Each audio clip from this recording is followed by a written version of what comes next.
Damn it. ఏంటిటా కుండబద్దలు కొడతా అత్త. నమస్కారం, కుండబద్దల ప్రేక్షకులకు స్వాగతం. నేను గౌతమ్ కాటా. ఈరోజు వీడియోలోకి వెళ్ళబోయే ముందుగా నాదొక చిన్న మనవి.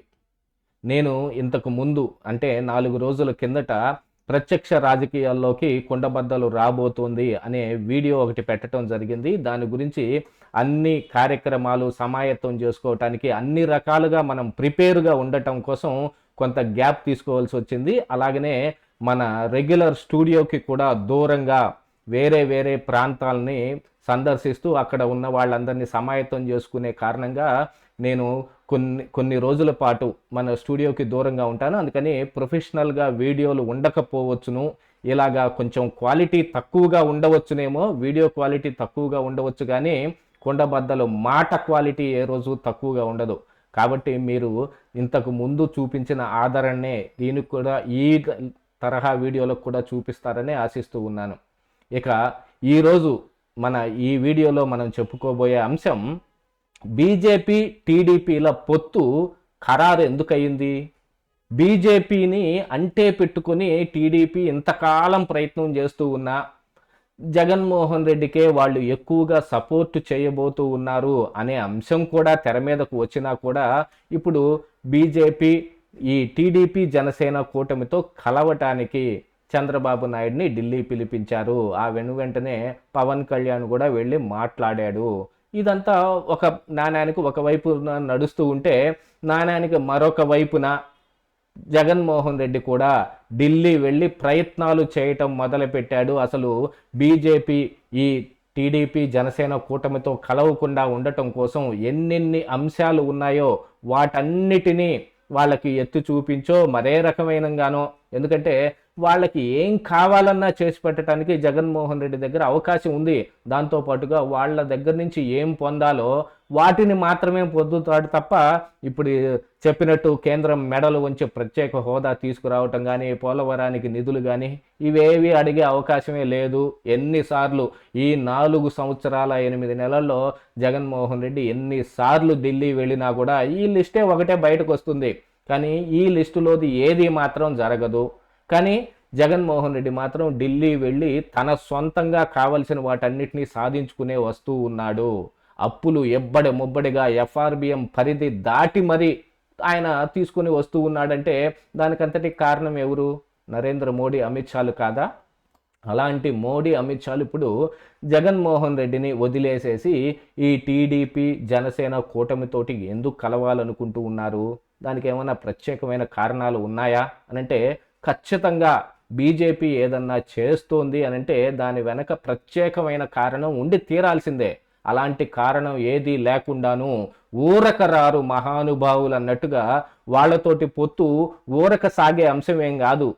ఎన్నిసార్లు ఈ టీడీపీ నాయకుల్ని కానీ, టీడీపీ అధినేత చంద్రబాబు నాయుడిని కానీ బీజేపీ నాయకులు విమర్శించుంటారు. ప్రతి అంశంలోనూ జగన్మోహన్ రెడ్డి అధికారంలో ఉండి ఎన్నెన్ని తప్పులు చేస్తూ ఉన్నా ఈ తప్పులన్నీ జరగటానికి కారణం చంద్రబాబు నాయుడే అన్నట్టుగా ప్రొజెక్ట్ చేసుకొచ్చే సోము వీర్రాజుని పక్కకు తప్పించేసి పురంధరేశ్వరిని బీజేపీ అధ్యక్షురాలిని చేశారు.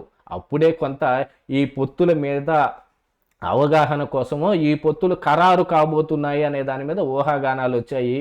కానీ వెంటనే ఏం జరిగింది? చంద్రబాబు నాయుడు అరెస్టు జరిగింది.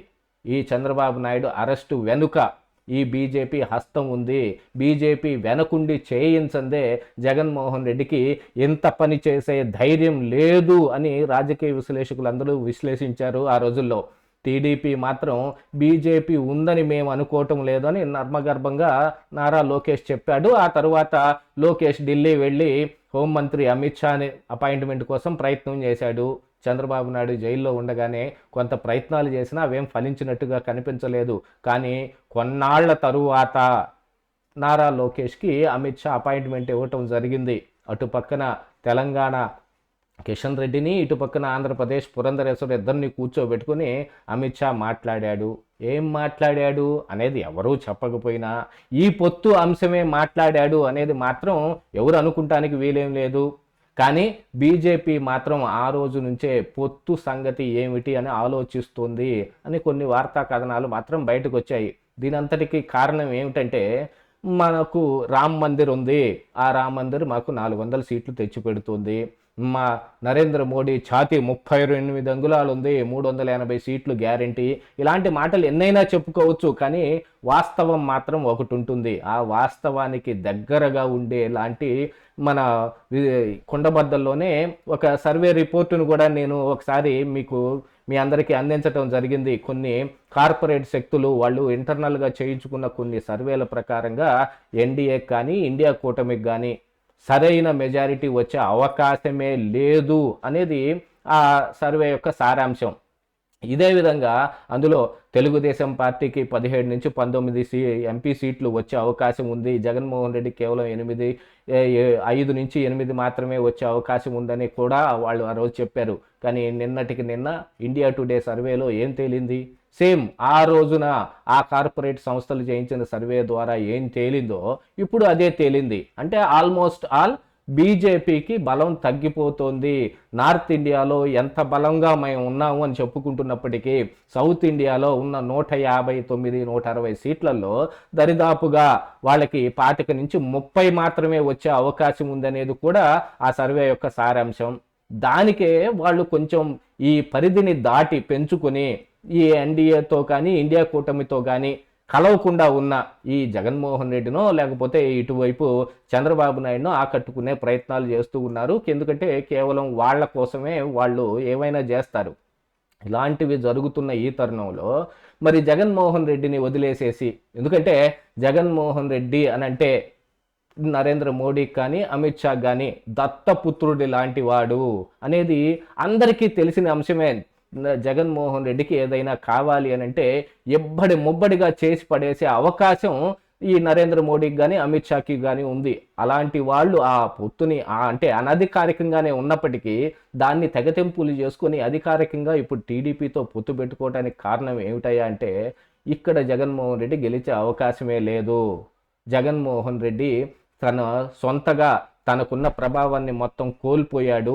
బీజేపీ వాళ్ళ కోల్పోనివ్వండి, ఎందుకంటే బీజేపీ పైనుంచి సహాయం చేసింది కాబట్టి జగన్మోహన్ రెడ్డి ఇన్ని కార్యక్రమాలు చేయగలిగాడు, ఇంత అవినీతికి పాల్పడగలిగాడు అనేది చాలామంది విశ్లేషిస్తూ ఉన్నారు.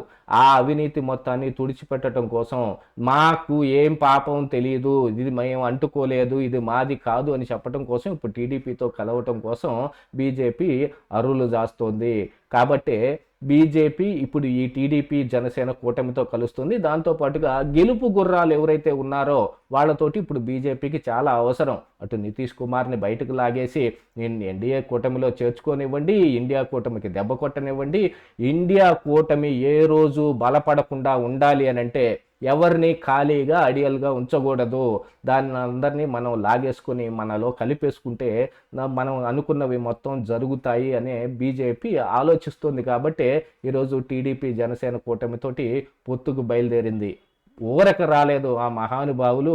వాళ్ళు ఆశించింది మొత్తం మళ్ళీ చంద్రబాబు నాయుడు ద్వారా మన ఆంధ్రప్రదేశ్ రాష్ట్రంలో 2014 నుంచి 19 వరకు ఏం జరిగిందో అదే రిపీట్గా చేసి మనల్ని ఇంకొంచెం అధపాతాళానికి తొక్కేస్తారేమో అనే అనుమానం మాత్రం ప్రజలందరిలోనూ ఉంది. ఇదే ఈరోజు కుండబద్దలు.